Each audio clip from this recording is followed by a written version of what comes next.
Hello and welcome to the Trail Network podcast. I'm Leah Yingling, and this week we're joined by Courtney Olsen. Courtney had an incredible 2024 of racing, placing third place at Comrades, setting a world record at the Tunnel Hill 50 miler, getting top 10 at the World's 100K race, and most recently being voted number 6 for UROY. We're so excited to have Courtney with us today. We dive into sponsorship conversations, what it means to have a good brand partnership, her incredible 2024, her world's performances where she's represented 50K and 100K 4 times, leading many of those teams to podium finishes. Courtney's such an authentic, awesome human, and I'm really excited to get to chat with her and share her insights with you today. Enjoy.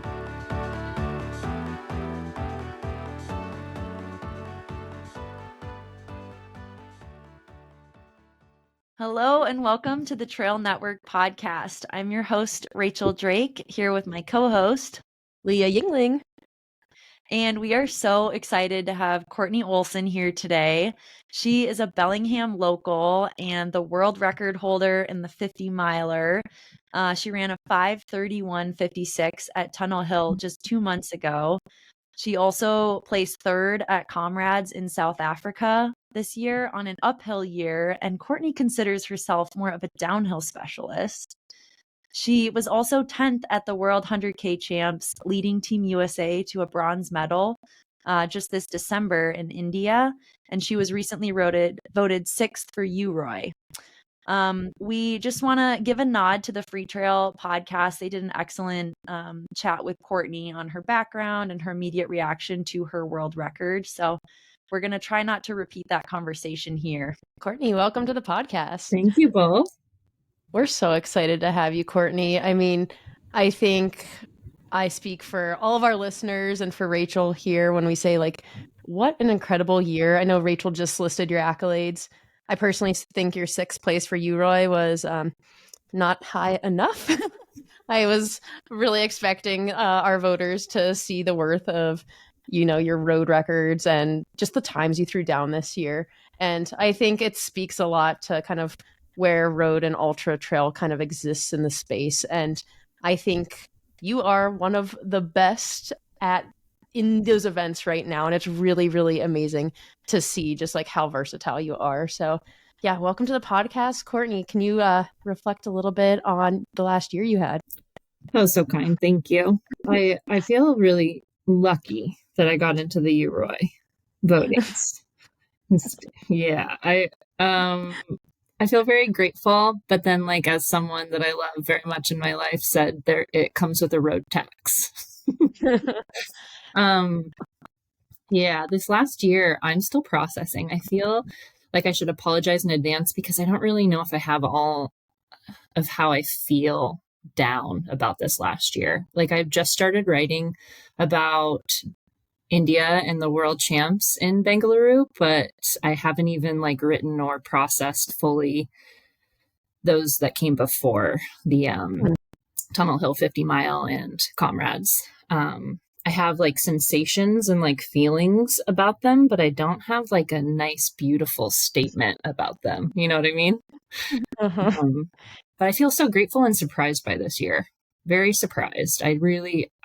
One of my big questions for myself to answer at some point is how is it possible that I could have had a year like that living in the kind of head I have?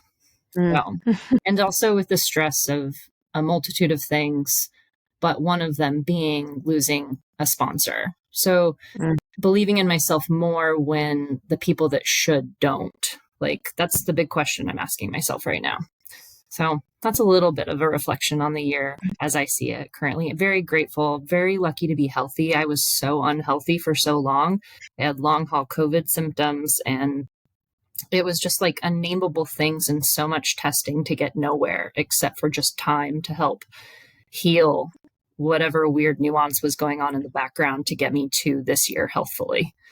It's all just the gray area all the time. Yeah, Courtney, I did the deepest dive of your Instagram over the last day, just to get to know Courtney a little bit better. And to our listeners, you are like an incredible artist. Looks like you eat the best food, drink the best wine, you document your life like so authentically through your Instagram, and you're like just a beautiful writer too. And I love how you document, like you were saying, your sensations, your feelings, your emotions, and you really capture it well. Something that you wrote about in your Tunnel Hill reflection for this year was, you know, you felt fit for the day, you were ready to roll, and like the one thing you were hoping would show up was your mind.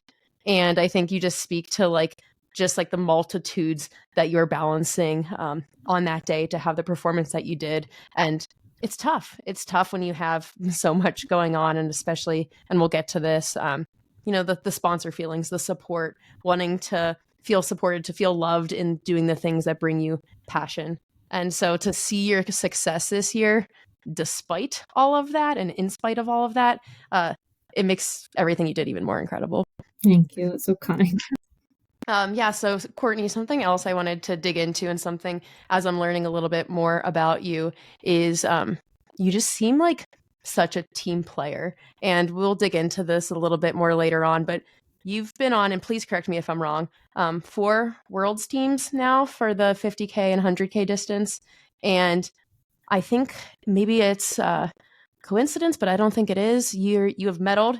Your team has medaled in every single one of those performances where you've been on the team, and you've led the team to 3 of those 4 podium positions. And the one time you did not, you suffered a pretty extreme injury mid-race, and you still finished. Can you talk about like what it means to be on a team and like the value that you place in that? Because I can't think of a better team player in the sport who really shows up for others than you. And I think we've seen you do it well so many times. Oh gosh. Thank you. I love team so much more. I think it's because I get to hide behind the team too a little bit. Like I don't like independent ventures per se. Like I don't love the attention on me. And that's why I didn't really like make a build up to Tunnel Hill, like proclaiming what I was doing too loudly or anything. It's just I don't need the attention, want the attention. Even though this, like my function of the sport, the roach, I think deserves some more attention. So in that way, I should lay myself against. I don't know, just try to get it a little bit more hip if I could in any way. But that aside, the team stuff, it just ever since I was young, I've always been a part of teams, basketball and cross country and track and field. Even like if I made it independently to nationals or whatever, it meant more to me if the team made it, and then my points could score towards that. It's just I don't know why I am like that, and in that way too, I wonder if I'm actually truly like competitive. And I wonder if that's also why I don't see much success in my life, maybe, is because I don't have that kind of personality type to go and exclaim and claim and lay it on the line for myself. I do so much better. And I do so much better when there's people that I'm running for.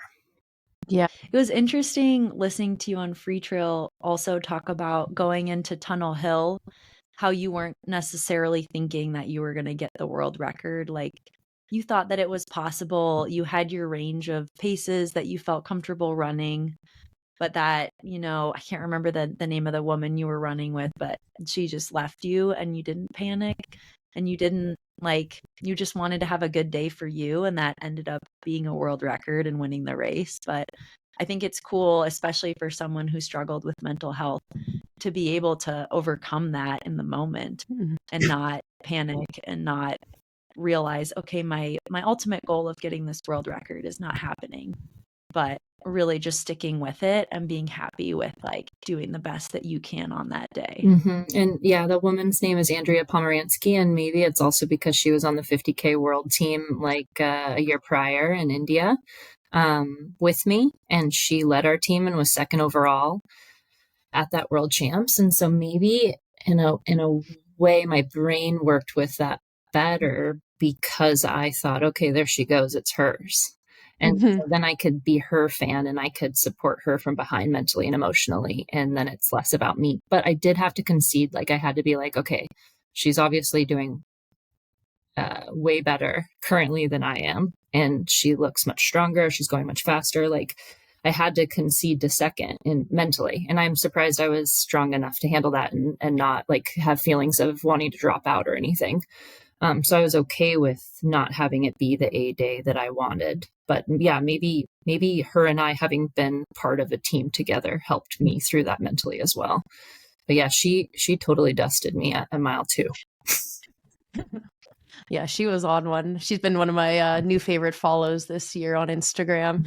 So fast, just like you, like just gets it done in the depths of her winters right now. And I'm like, I bless you, Andrea. Yeah, she's a good follow. She shares her training. So I love anyone who's like very open with sharing their training online. And also another Roche athlete.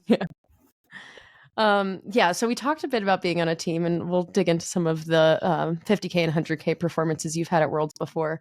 But I think something that you've gained a ton of fans with in the last month is you had this really authentic and honestly inspiring for all female athletes, especially male athletes too, I'm sure, but especially as a woman in the sport. You discussed about a month ago that your primary sponsor, Hoka, had dropped you after a 4-year relationship. And it's really interesting to see a brand not support somebody who just had such a year like you did. And you knew that going into Tunnel Hill too. So you learned that 2 weeks before your Tunnel Hill performance. Can you talk a little bit about what the last couple months prior to Tunnel Hill looked like for you with respect to like your athlete and like brand partnerships? Yeah, it was a weird year. I'm like so curious. So on one end, I am curious by my ability to not be affected so severe. Like that was a lot of words for what I'm trying to mean. I'm surprised that it didn't hurt more. That's a better way to say it. To not feel supported and to not have like the backing I thought just comes with the contract.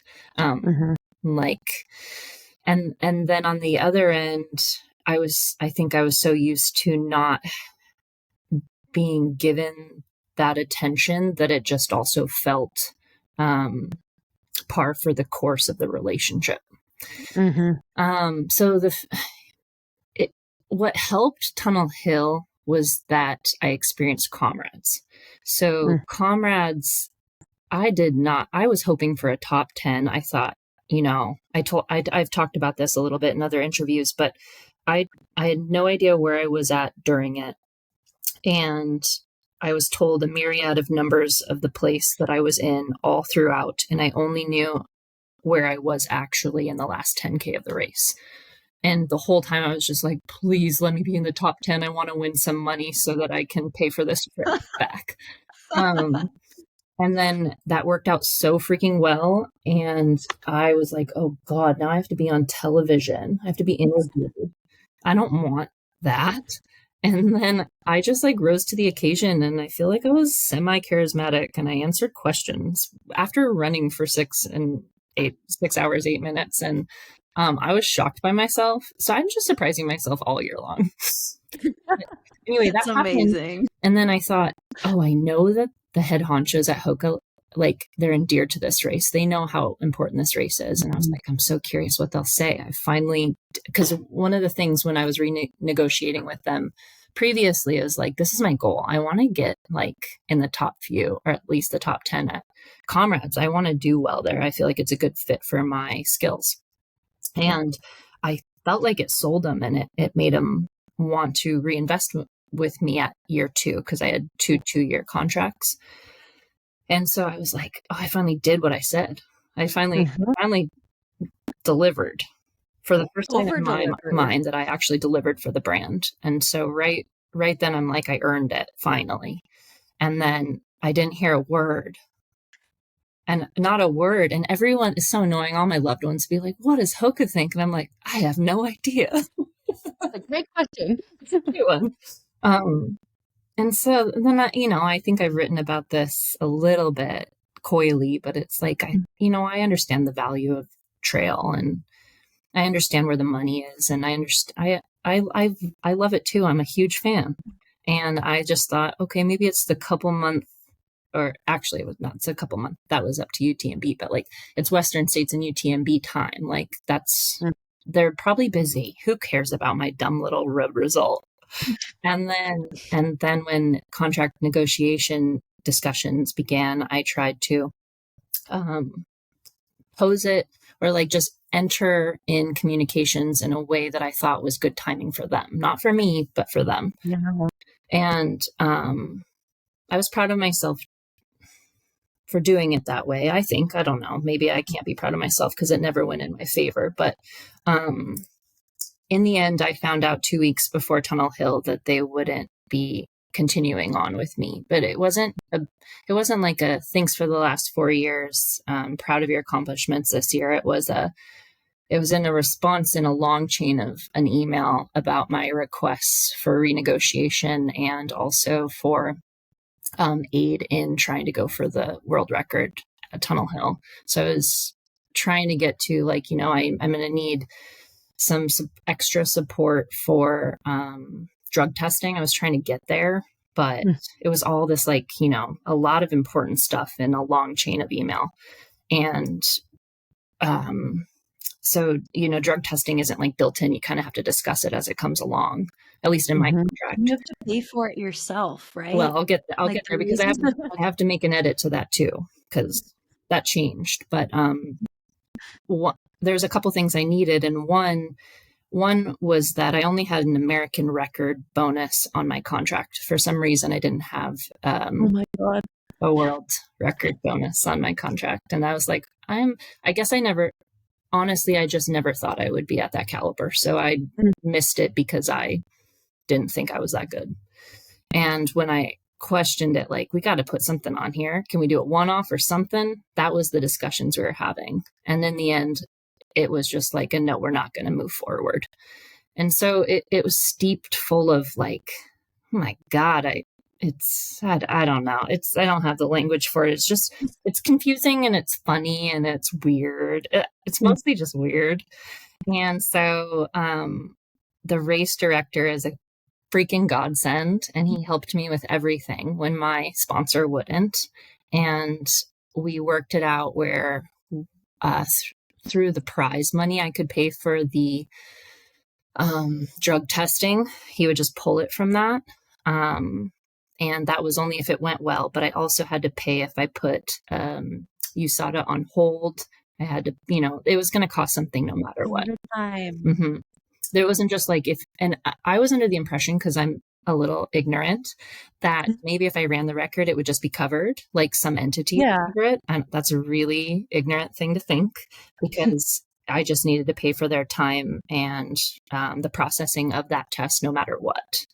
And so I kind of ran my mouth a little bit to some people, and I said, hey, I'm paying for this for myself because I find it interesting. I find it an interesting story. And I think most people think that all that's done for you. And I want to expose it that it's not. And it might have gotten around. So some kind people, including the race director, he himself, Steve Durbin, covered the cost of my drug testing. Wow. I'm forever grateful, but I also kind of feel like, I told him I feel like a huge dick because I complained about it.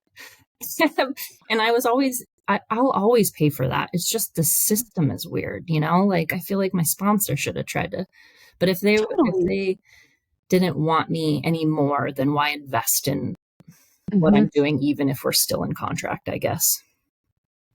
I think that the interesting thing here is that like you think it's complaining, but I think if like a male counterpart does the storytelling and the exposing that you're doing, it's called storytelling and exposing and not complaining.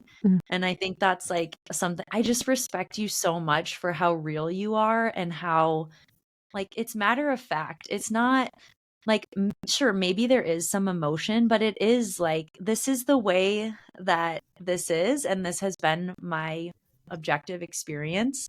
And like, that's how it is. And, people hear this and it's like, what? My jaw is on the floor. But I think it's really important. Like, I mean, you hear about, when people make world's teams, it's not like, boom, everything is covered. Like you're paying for a lot of that stuff as well. And I think, fans of the sport don't realize all the things that people like you do to make your dreams come true. Like your passion and your resolve, it's not just through the sport, it's through like all these other things that you do. And I just think it's so beautiful. Thank you. It's I've gotten some counsel that I'm shooting myself in the foot, right? By being honest, but then I also get counsel that as long as it's honest, as long as it's my true experience, what is the risk here? It's just what it is. And also, like, I am unsponsored and not courting, so I don't really mind. I know how to survive on my own. I don't need anybody. So what's the risk here to share my personal experience? And I think I get a little sassy, and maybe it's in my aging too. I've always been sassy, but in my aging, I'm more keen to dispelling kind of just the way some people think this is glamorous, maybe, or right, like a lot of questions I get is, how much money did you make off that? It must be incredible. Or like, what did Mike McManus think of your results? He must be so proud of you. And I'm like, it's like, I don't have a lie to tell you. Yeah. I didn't make a lot of money, and no one seems to be proud except for all these freaking amazing people online and my new friends and old friends and family. So I just like dispelling that it's not all roses. I don't know why. Like, I don't know why I can't just lie to people and be like, oh yeah, it was incredible. I made so much money. I'm going to survive now. Yeah. Instead, I have to just talk about the gritty, the painful stuff. I have to talk about the dark stuff. All right, sorry to interrupt our pod, but I will keep it quick. We are so excited to be welcoming John G on board as a new sponsor of the Trail Network pod. I'm a huge fan of John G, both as a brand and the people behind it. I actually had the chance to travel to Mongolia with John G in 2024 to document their fall running campaign, and we had an amazing time getting to run around such a cool place, also with some amazing gear. My very favorite piece of John G gear right now is hands down the woman's long bra. It has a back pocket that holds my phone while I run. It's honestly amazing. I find I reach for it all the time. Definitely a go-to piece. Anyways, we are very excited to have John G supporting us, and you can get 10% off your order with the code Trail Network. We will drop that in the show notes for you. All right, back to the show.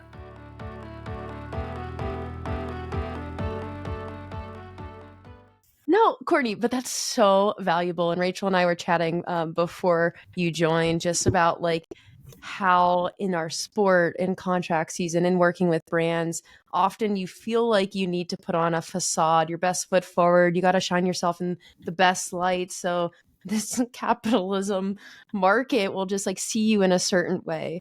And like, I think what you stand for and what you've done and like dispelling just like some of the narrative, it's really valuable. And I think it sheds light, like especially for women in the sport who are advocating for themselves, who are, like you've talked often about like the PTO that you've had to take to go to races, the time off, like the world's teams that you've had to like fund out of pocket. Like it's not glamorous often. And yeah, sometimes it can be, but oftentimes it's not. And I think that part is really, really important to see.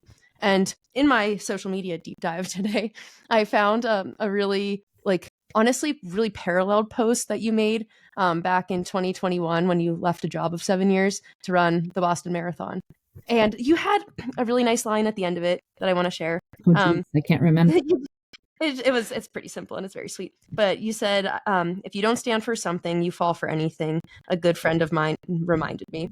And I think it really speaks to like not just in sport, but also in like your day-to-day life when you're trying to be a professional runner and you're also balancing that with work, like just the importance of advocating for yourself and your needs and like standing up for yourself and like how valuable that is. And if you don't stand up for yourself, like there's not going to be change. And I feel like that speaks to your authenticity that we've been discussing, is like you've stood up for yourself in the workplace. You've now stood up for yourself in like the professional ultra running world. And like character. And that's, I don't know, it's just so valuable.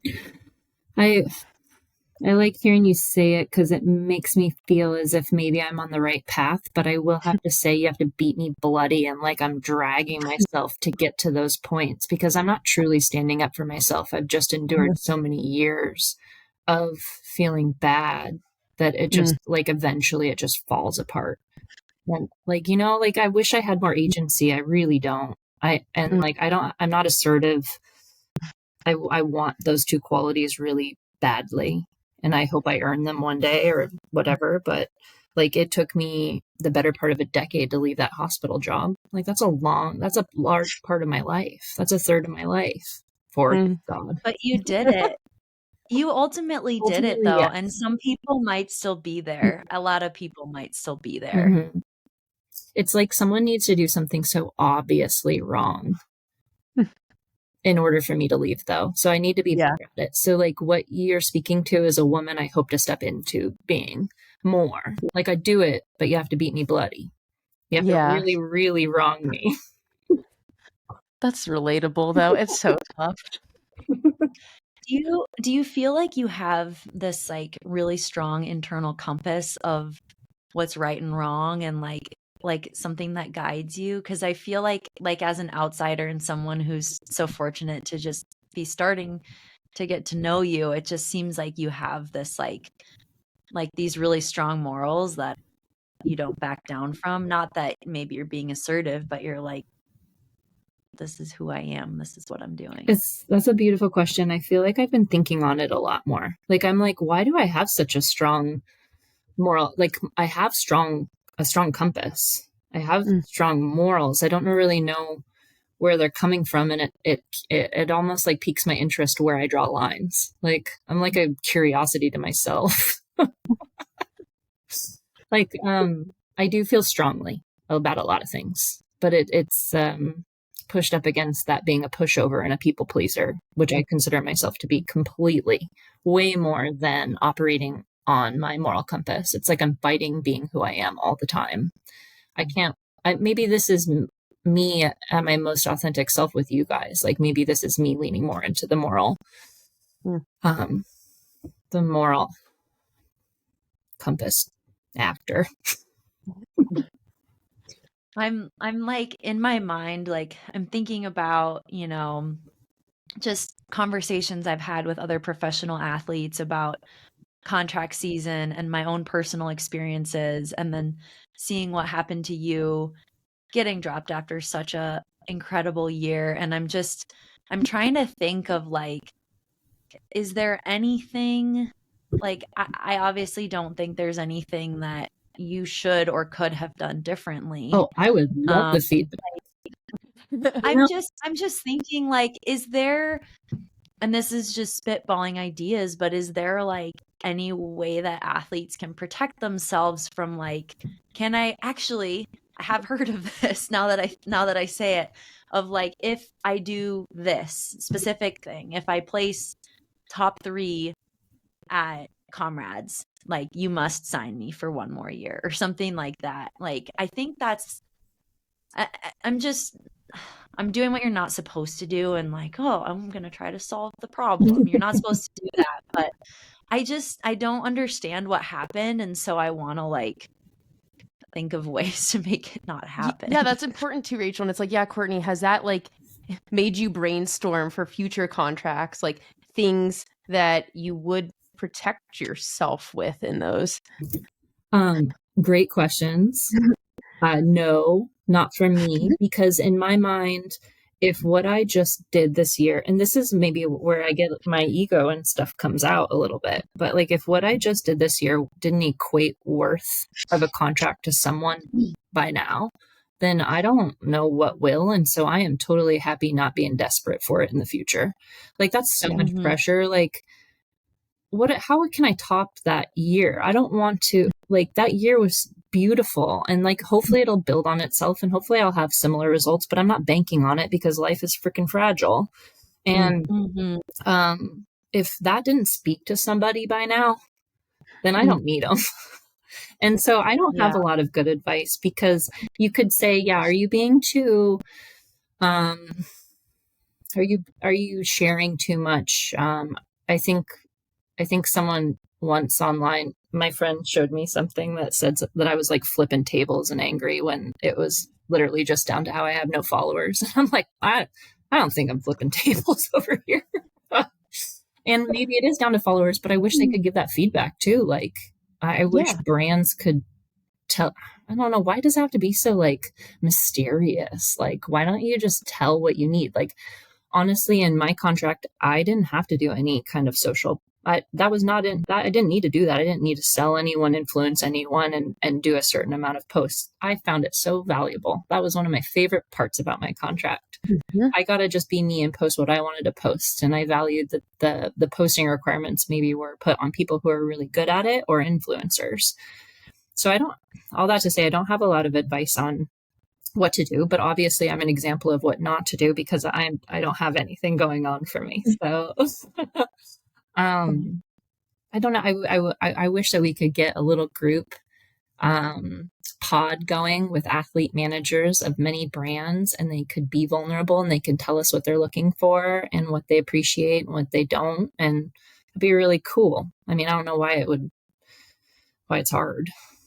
Right. Because then this makes me think about, I think we were chatting about the Boulder Boys episode this past week when Finn Melanson was on it with them. And somebody equated it to like Finn was like the therapist that those guys like all needed to really like get the juicy bits out of them, which I love that. But something that they talked about was just like the professionalism of brand contracts and like running. It's getting professionalized. Ultra running is getting professionalized. So like these partnerships should be treated professionally. And like when you're in a job in the workplace, you have like standards that you're held to. And like you can ask your management, hey, what can I do to get to the next level? Like, what can I do to ensure that I'm on a contract for 2 years next round? So like how nice would it be as an athlete to be able to talk to your brand manager and say, hey, what do I need to do to ensure that like I can be with you guys for another 2 years? But like you mentioned, the transparency often isn't there. And like in your case, you did what most in the sport have never done. And like that wasn't No enough. one has ever done. No Yeah. one has ever done. Thank you. I feel like if I felt comfortable enough, if the communication lines were open enough, that was some of the beautiful content that's come out in the last few years about like what you should ask for, like, and mostly because of Rad Boulder, right? Mm-hmm. She is changing the game for a lot of it, and she's providing a lot of free content for people. And I think that was one of the questions too, is how can I serve you better? But I feel like the communication lines have to be kind of good too. I guess you can force their hand maybe and hope for the best, but it's kind of like the communication lines have to be better in order for you to ask those questions and get that feedback. I don't know. Totally. Yeah. And like it brings up the point that like in your 4 years with Hoka, you had 3 different athlete managers. Everybody likely has semi-different communication styles, different goals, different like goalposts that are always kind of moving. Something that I was reflecting back on today was you first came on my radar right around like the Carbon X 100K effort, which was a Hoka event back in 2021, catered towards breaking 100K world records. Probably largely for Jim Walmsley back then, but there was also a whole slew, a whole slew of women that also went up against it. And like when you were with Hoka in that era, it was like Nicole Monet, Camille Herron was still there, Carla Molinaro as well, Catriona Jennings, like all the Audrey, all the badass women who have like slaughtered a lot of road times. Audrey, who is coming largely from like the mountain scene. And it just made me think about like Hoka's goals then seemed to be like road ultra. And then I'm looking at like even the names like Steph Flippin, Devin Yanko, who are with Hoka then too. Like that whole team has like since dissolved. And I think their focuses have since moved to like Western States and UTMB. But then that leaves athletes like you who are just like so successful at what they're doing at these like high ranking, high achieving races. Like, do they have a conversation with you that's like they're trying to persuade you to do the Western States and like UTMB style races? Like, is that conversation ever even had? And like, yeah, it's It it's was not. interesting. It wasn't. So I have zero feedback. Did I suck because I had 100 followers? Did I suck because I didn't post about product? Shouldn't have. I wouldn't have been aware of it because it wasn't a need communicated to me or written in. And then also, should I have been doing trail? Probably per the where it is and where it's been, but it wasn't communicated to me. And just no, there's zero feedback. So all you have to do is make stuff up. I mean, have you been following the NAS Elite stuff? Mm-hmm. I mean, there seems to be a lot of communication, or what they're writing about is about ageism. So is that a function of it? Is it just cut everybody? Like, a lot of it has to do with, this was the end of an Olympic year. That's why a lot of athletes of their caliber are reorganized or cut or what have you, right? But I'm not in that category. So I don't know. There's a lot of very unhappy people currently, and I think no one truly knows, but there's some thoughts on what it could be. For me personally, I have zero idea because I don't know. I have zero idea. It could just be like, hey, we want 1,000% just focus on trail. Just tell me that. Then I won't talk all angsty. Then I'll be like, yeah, it was the fit's changing, Yeah. Well, it's interesting because, surely, you were signed by Hoka, and I don't know if you have any other sponsors, but I think like when I reflect on partnerships, and I'm thinking of like partnerships that Leah's had, it's like, okay, so I at one point was like valuable to this brand, and I've only gotten better over time. And there are like forces at play where I don't understand, but suddenly I'm not considered valuable to this brand anymore. And like, maybe the communication on both sides isn't great, but it's like, if there's no communication that there's been a change in priority, from world records to more trail focused things, how are you to know that is no longer like part of the brand plan? And that's why I don't have like feedback for up and coming or current, like just anyone looking. Yeah. I just, how do we get so bad at communicating? I know, it's like, oh man, it's so frustrating. And I think going through like contract season 2, just like wanting solid communication, just wanting to like be communicated to, like, even if it's somebody does not have an answer yet, just tell me you don't have an answer yet. That's fine. Or like in your case, Courtney, like, yeah, tell you priorities changed. Tell you, hey, I want you to do a UTMB series race, and like maybe you would find one that interested you and you'd sign up for it, and that would like check the box for like what the brand might want, and it's just talk. I would feel like they cared. Yeah. I know something I recently wrote into one of my contracts after having like a not great communication round with another brand was like to have quarterly connect calls where we talk about priorities, and we talk about like what I'm doing well and like what I could do better. So that way at the end of a contract season, I'm not left with like a litany of the things that I have not done well. And I have time to improve on it during the year, which I think I kind of need. I need that in my day job to like keep me accountable for performance.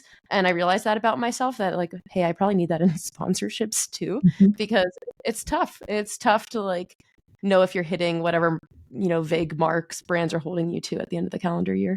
Very intelligent. You just need to tell people what to do, because that is a beautiful thing to add into your contract. So I hope people are listening to that. Yeah. Oh man. Gosh. Well, Courtney, I'm gonna spew a bunch of your accomplishments real quick regarding your world's teams that you have represented. I think you're absolutely amazing here. And I'm gonna start with the 2019 50K World Champs, where you led Team USA to a silver medal, and you ran 3:19 for 50K for 5th place, which is incredible. And 3:19. You ran, okay, and then I was looking at results today, like the nerd I am, and I saw that you ran the entire race with Elizabeth Northern for Team USA. Can you recap that? Because that sounds so special. And that sounds like what everybody wants out of a world's team representation. Right? I think that's why I keep coming back, even though it is not lucrative at all. Like, I feel like it was why Hoka appreciated me in the beginning and continued on, is because I made world teams, maybe, but I don't know. And that was really valuable to me. And it was so cool. It came from such a pure place. Like, okay, so I got onto a 50K team because people weren't really talking about making that team. It was kind of like subtle, and it still is. Both the 50K and the 100K world teams and the processes are pretty subtle. And I feel like we could do so much damage if the right people were on those teams. Yes. And I mean, the people that have been on them are beautiful and have earned it. Yes. But like, imagine like a Des Linden on the 50K world team. But the reason why she probably wouldn't is because it is not freaking lucrative in any sense. Like, it's not smart to do, really. I don't know. Maybe that's sassy, but it's largely paid by the athlete. Yeah. It has no money there. It's just like a line you can put by your name, kind of, if you do well enough, maybe. But okay, so back to that one. That one sold me, and why I keep coming back, even when it meant choosing India for 2 years in a row when I had such bad experiences at both, is because of Romania. And Romania in 2019 with Liz Etter Northern, and then we had Devin Yanko on that team. It was such a cool group. I had never thought about Romania in my life, like never thought that I'd go there. And I'm so glad I did. And there was like Aperol Spritz mini trucks hanging out everywhere. And then everyone that was watching was like, why the F are you here and smoking cigs?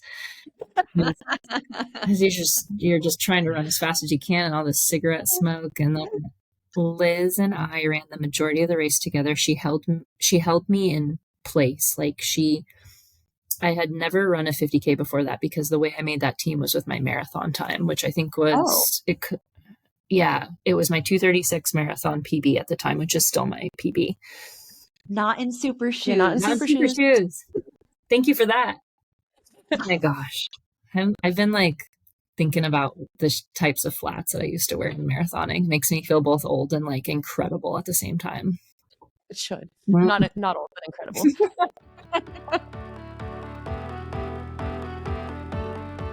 Thank you, Osprey, for sponsoring this episode of the show. Osprey packs are known for being durable, sustainable, and comfortable. I've been seeing a ton of Duro and Dyna trail running hydration packs on the trail, and I'm sure you have too.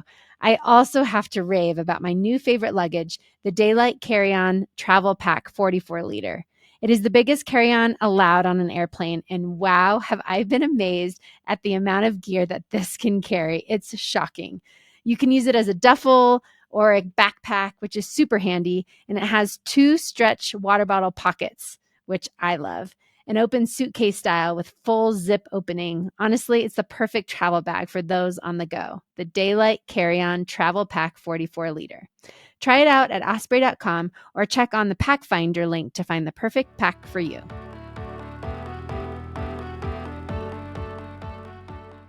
And then I think we aimed or hoped to hold hands across that finish line, which I think is, I mean, that can really bother some people, but I think we aimed to, but we didn't know if that would like eradicate our results. So we didn't touch, but we were like a second apart. And we've made a few world teams. Now that's our 3rd team together. I am obsessed with Liz Etter Northern. She's a wonderful soul. Oh, so cool. And like, I think that just sounds like a dream performance, to be able to like, especially because 50K on roads, I mean, 100K on roads sounds even more excruciating, but 50K on roads sounds pretty excruciating. So to be able to share that with somebody, that's so cool. Well, also 2 other things. All these championship courses are looped in a way you would oh god. Yeah, I can't, especially these India courses. I can't even imagine. They always put you around a cone. You always got to go around a cone. I don't understand it, but whatever. They always like are running out of water somewhere important, and you just really have to be a good sport. But after Romania, I did like a 2-week pilgrimage in Ireland, and I freaking fell in love with Ireland. And so along with making that team and feeling like that team was family and then doing well there, I also got to go just explore the world on my own. And I walked like all of Ireland and I fell in love with it. And it fit my moody mood with its gray weather and its booze. So all of that speaks so much to me. And it's why I keep trying, is probably just from that inaugural. Yeah. So incredible. Yeah. And then you followed that up in 2022 then with your highest place at Worlds with 4th place at 100K, leading Team USA to a phenomenal gold medal performance, which was so amazing. You ran 7:15, which is the 3rd fastest North American time at that distance, and not far off of Ann Trayson's time at this distance, which I think you can take down. It's a gold of mine. It's just 100K roads are rare.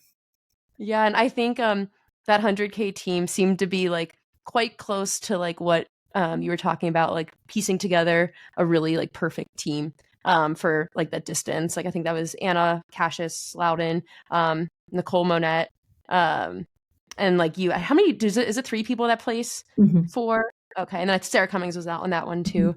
And we can take 6. Okay, 6. Which seems to be very valuable because a lot drop. Yeah. So it's good to take the full 6. Ugh. Yeah, Loudon. Why should you have to leave us for the trails? Because they're important and smart to do. But I wish that, she had made this last one with us. Yeah, that was a really great team. The whole team was wonderful.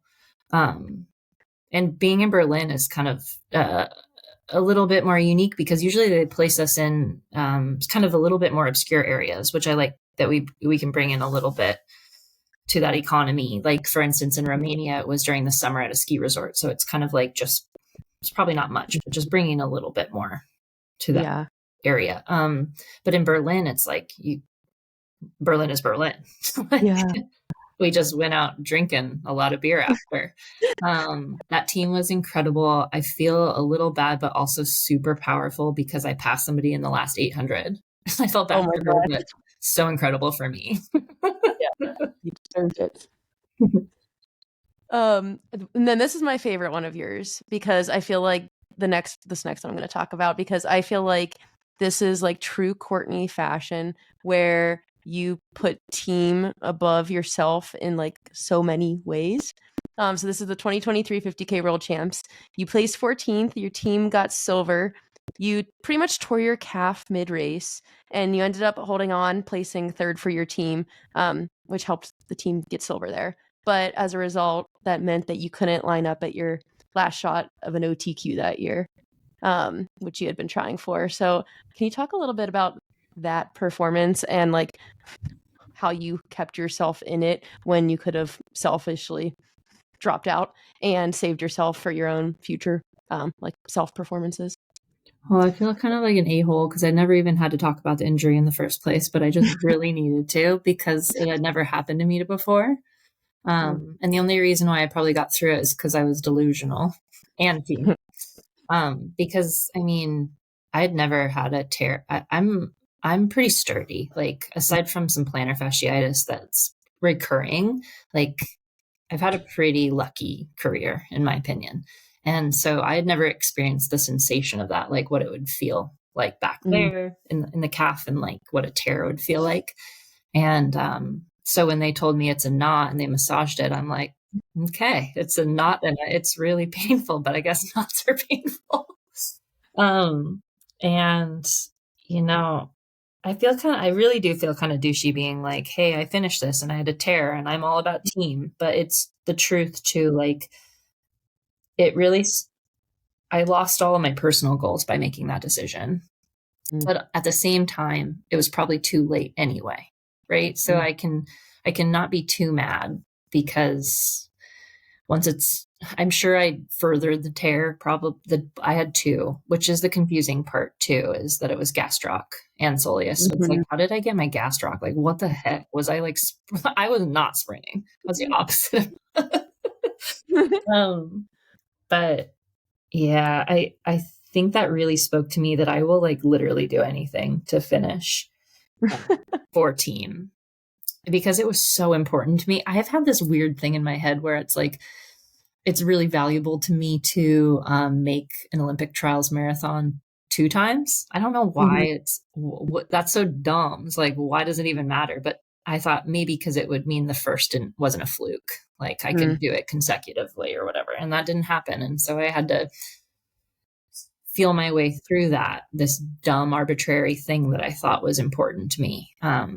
And I was really mad, and I'm still kind of mad. And so that's why it's shocking. I signed up for the 100K World Champs, which were also in India a year later. And I got kind of semi-injured during the race again. And I just had massive PTSD, and like, here I am in the exact same scenario. What the heck is happening?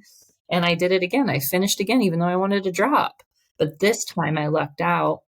Sorry, I'm kind of like jumping ahead. No, I like this. Perfect. But I thought I was breaking my leg. And I'm also a psycho. And I didn't end up breaking my leg, thank God. And it was really painful. And I just thought, if this is going to go like last year was, I don't know if I'm emotionally strong enough to deal with it, or mentally strong enough. And it ended up working out this time. It's just, you just never know. But yeah, I finished that one for the team, but largely because I was delusional. And I read that you cried for the last 2 laps too. So imagine doing what you did, despite all that. Yeah. Oh, the 100K? Uh-huh. Yeah, I did. I cried for a 10K. So 6 miles I cried. You still were 10th and the top American. Thank you. That's nice. But I feel like I was walking. Okay, so the fast walk. I know, it's kind of douchey to say that too. The Tunnel Hill felt easy. And that is a statement too. Like, but it felt so effortless. It felt like I found my groove. I stayed there. It was fine. And nothing hurt until my toe kind of exploded in the last mile. And then at the 100K in India last month, it hurt near the whole time. And it was the hardest thing I've ever done. So it's just it's just such a gamble. This is making me like really want to be on a world's team with you, because I've been on one world's team and I did not feel this like, this team atmosphere that you're exuding right now. Like, I think about Kimber. What was that? I want to ask, what distance were you? I was doing the 42K. Okay, thank you.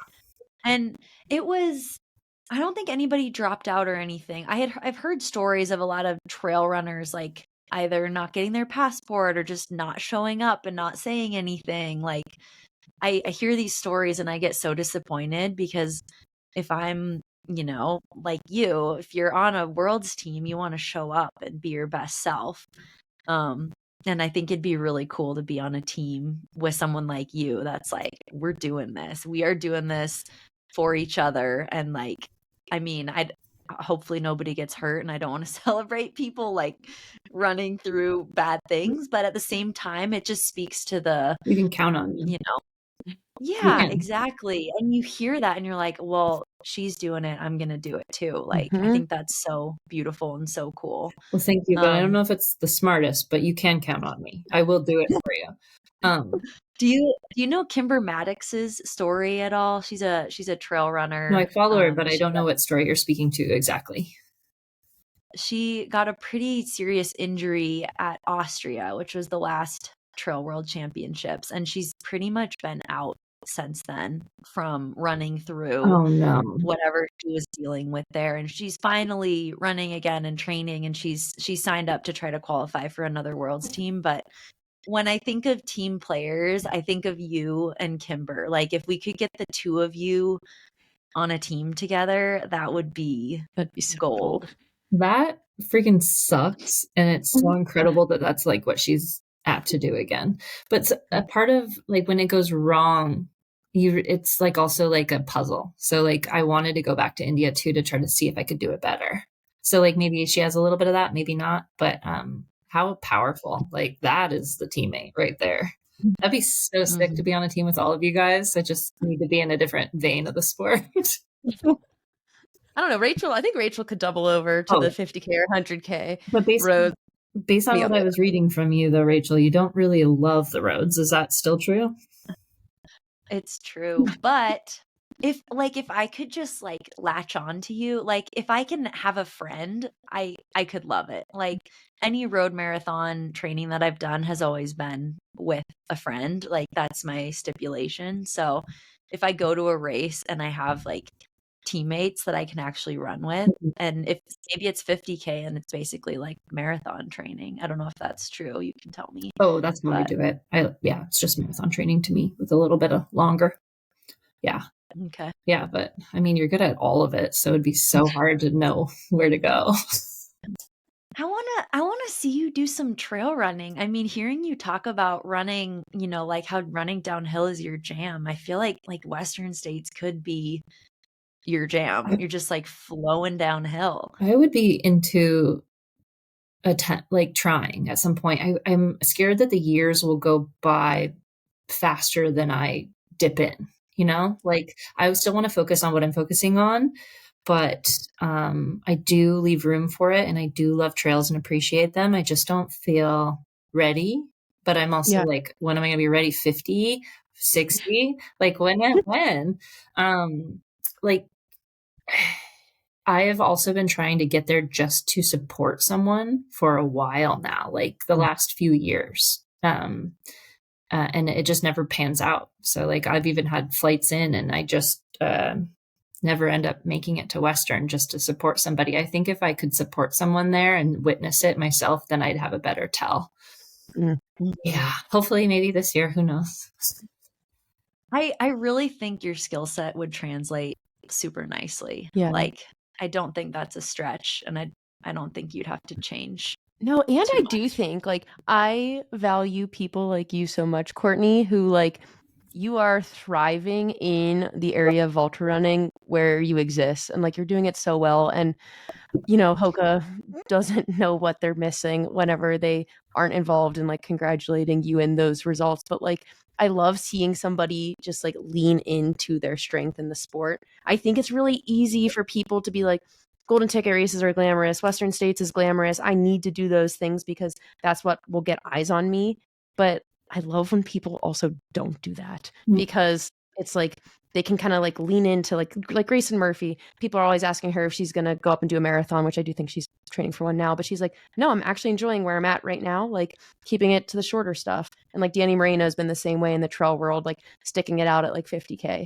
And I really like to see people lean in to what they're like great at and thrive. I agree with you, and I don't understand why there's not enough room for all of it. I mean, there surely is. I feel like there surely is. And there definitely is more room for them staying the shorter distance with some of that commentary and like pressure maybe to move up than there is for me and my road stuff.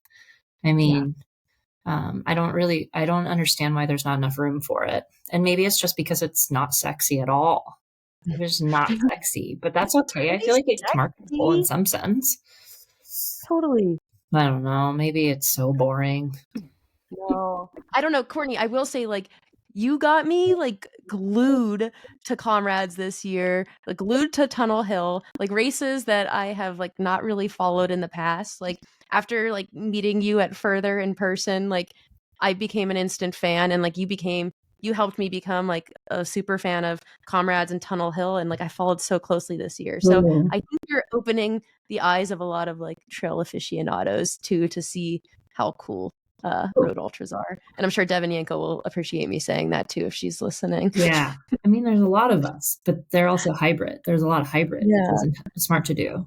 And like, I thought that I thought Jim Walmsley was interested in doing Comrades. Like, I think that there's some really cool, like trail heavily focused people that could come over, and I would be so curious to see how they do too.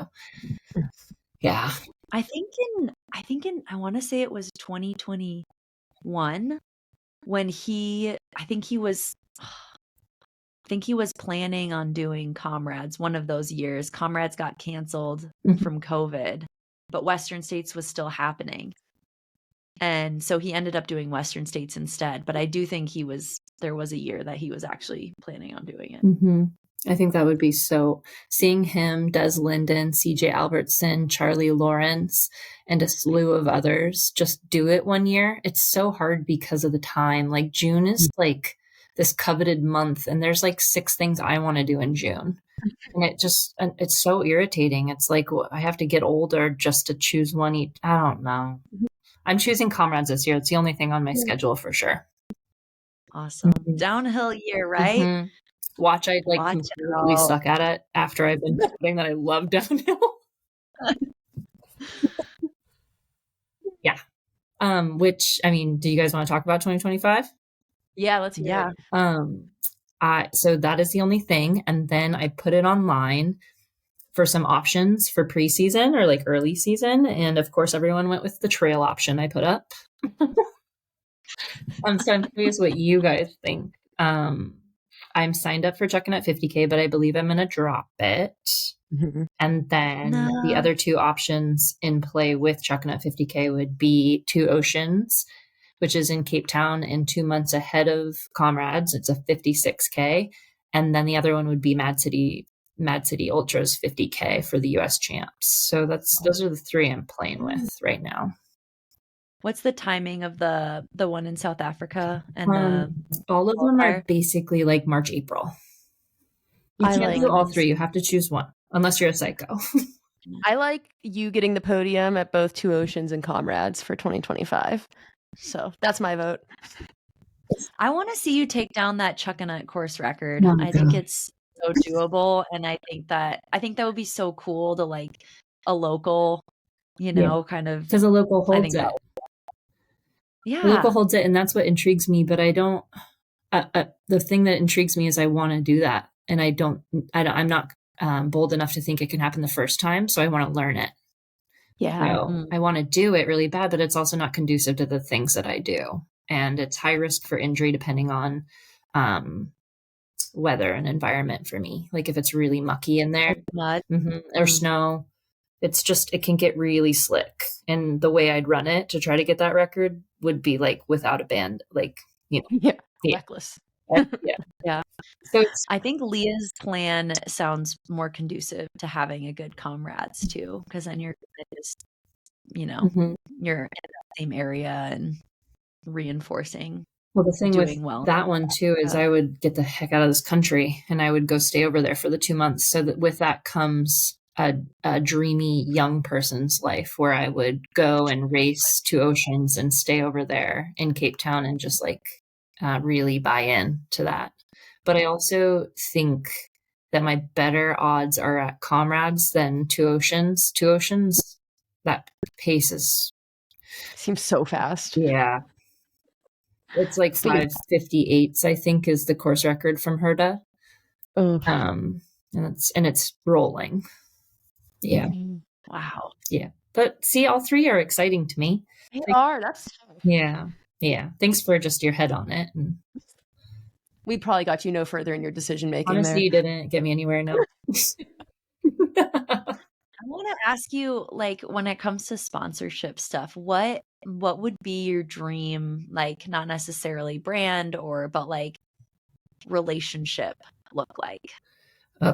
Someone who communicates, someone who like writes emails, like doesn't have to be like the next day, but like just responds, I love travel so much. So a travel stipend would be excellent. And then someone who's creative and authentic. Like it's not about number. So I think that one of the hard things like with ROI is there's some intangibles there.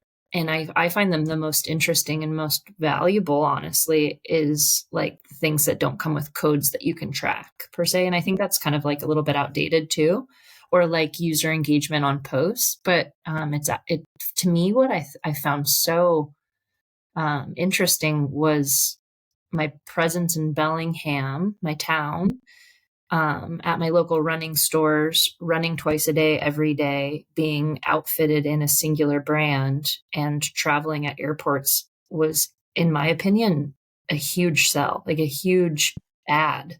I would have conversations with so many random people about it just because you look so obvious. So Yeah, I kind of went off tangent on that, but it's like someone who understands kind of the nuance of being a representative of a brand or something, it's not, I don't want a boring, let me sell you something. Every one of the athletes is posed in a certain way to sell this one thing kind of relationship. I want a brand that's creative and future thinking and seeing the holes in the sport, and how to like kind of make it a little bit more vivacious and inclusive, like all inclusive. I feel like we're streamlining right now. Like, why? I don't understand why we need to streamline it. There's so much room. Yeah, so that's not really concrete, but you get the kind of the gist. I think it's more like open and creative and communicative and like interested in seeing me go places around the world and representing all around the world. Yeah. You're making me think of this photo that Leah sent me of you today wearing a corset made with running shoes, and it's beautiful. Told you I did a deep dive, Courtney. Did you get like back in my 20s when I was being weird, even weirder? How long ago? We went back to like 2018. Love it. But that's the kind of thing that's like, that's really creative and cool. And you're showing the brand of shoes. And like, I think a brand that's really good at telling athlete stories and celebrating individuality is Salomon. I think they did a story about Caitlin Fielder, who does art on cycling shoes. Like, I want you to find a brand that's like, oh, we love everything about Courtney. Like, don't change, just you do your thing and we'll like support you and tell your story, because you're so interesting and creative and dynamic. And I think that's such a cool asset for any brand. That's so nice. Thank you so much. That's a wonderful, like what you just said about Solomon. That sounds wonderful. That's so cool. They support her like that. Yeah. But she's actually leaving them now. But Solomon, North I don't America. know. I don't know why. I think it was all good. But like, I just, from an outsider's perspective, it's like, it's cool to see, to learn more about athletes and celebrate their, I mean, even just what you went through this year with mental health. I think like that's so relatable to so many people, and something that I think any brand could get behind and like show like, the messiness of it, but also the beauty of it. You just need somebody with a mind that knows what's authentic. I feel like people are like sussing out what's authentic and not anymore. I think people are really tired of like being sold something. Yeah.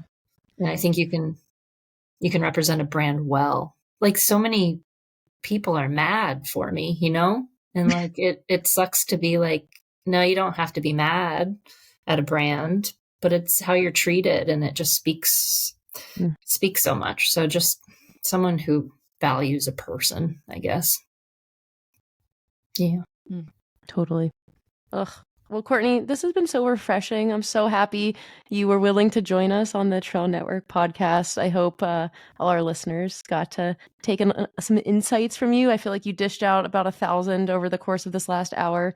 So I know Rachel and I are extremely grateful for you, and just humongous fans. I feel like I just met you in the past calendar year, but I want to be a Courtney fan for life. Thank you. I'm a big fan of both of you too. I want to race you so hard. But also like, go have fun after. We wanted to jump into further so bad, and your group, I just wanted to be like a part, but you don't want to like I didn't want to like interrupt the feel and like the group, like it's such an important thing. You were about to lay yourself on the line for a week, so I did not try hard to engage with you or your people, but I desperately wanted to.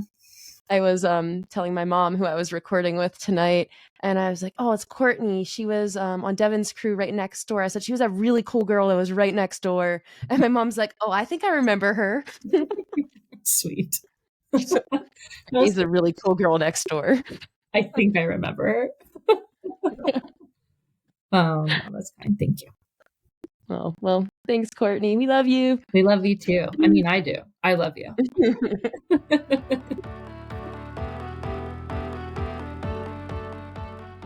So grateful for all her transparency and vulnerability, and I think just shedding light on something that I think it unfortunately is not a rare athlete experience. Just, having confusion around what's valued by a brand and how to meet that. So I'm super grateful for her being so explicit with her experience. Yeah, absolutely. And I think Courtney's been through a lot in her career and has had substantial relationships. And like Rachel, I think I speak for both of us when I say like athlete partnerships are really hard.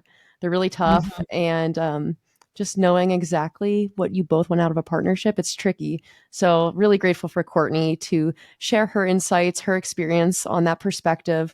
And despite like an incredible performance year for her, just to have like the insight and authenticity to stand for her values. It's really inspiring to me.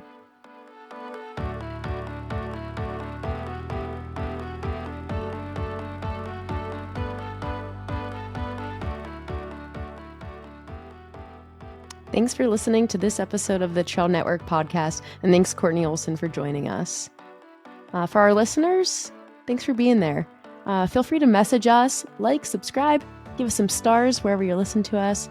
We're always looking forward to your questions and happy to address any of those here on the podcast. So slip into our DMs on Instagram. Thanks for listening.